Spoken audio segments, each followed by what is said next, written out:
Number 18, the Homelands filters. They're really bad. Number 17, School of the Unseen and Hendra of Ramos. I'm lumping these together since they are functionally the same. They may seem completely useless, but they do have one quality that many subsequent cards on this list also have, and that is that they can replace a waste in your colorless deck. That may seem inconsequential, but a waste costs about 70 cents at the time of writing this, and these cards are dirt cheap. Number 16, Unknown Shores and Shimmering Grotto. It didn't take long, but we finally got to the card in the video title. To get to the point, Unknown Shores is not a good card. However, it is a card that I, and likely you as well, probably own at least 12 copies of.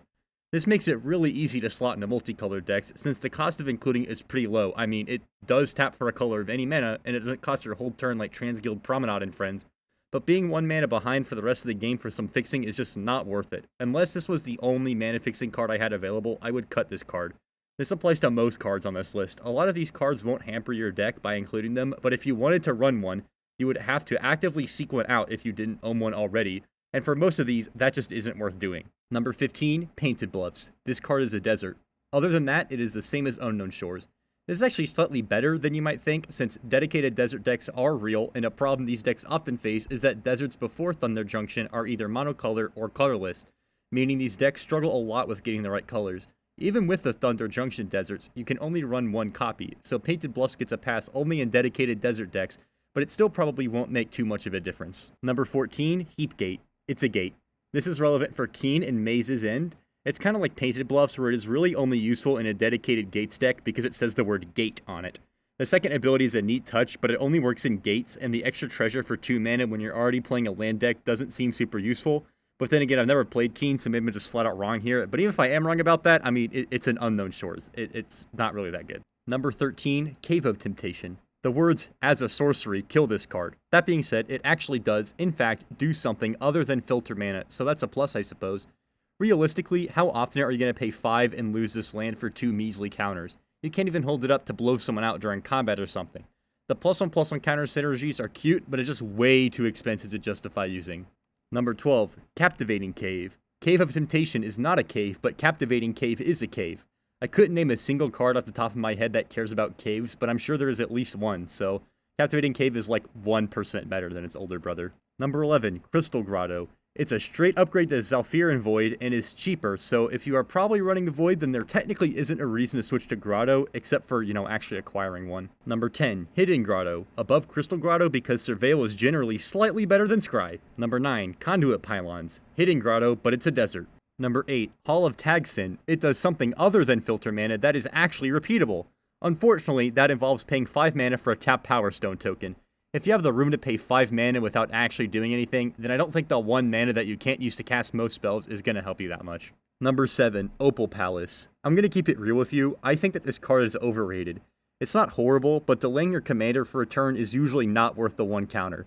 Even synergy like Atraxa, Shishiro, or Animar, you usually want to play these guys as soon as possible to start getting value. Waiting an extra turn will stunt your tempo and is just generally not a good idea.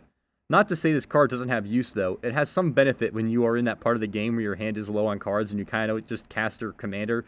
And hey, you have enough mana to pay for Opal Palace, might as well get some extra counters, right? Number 6, Guildmage's Form. Opal Palace, but it works for any multicolored creature.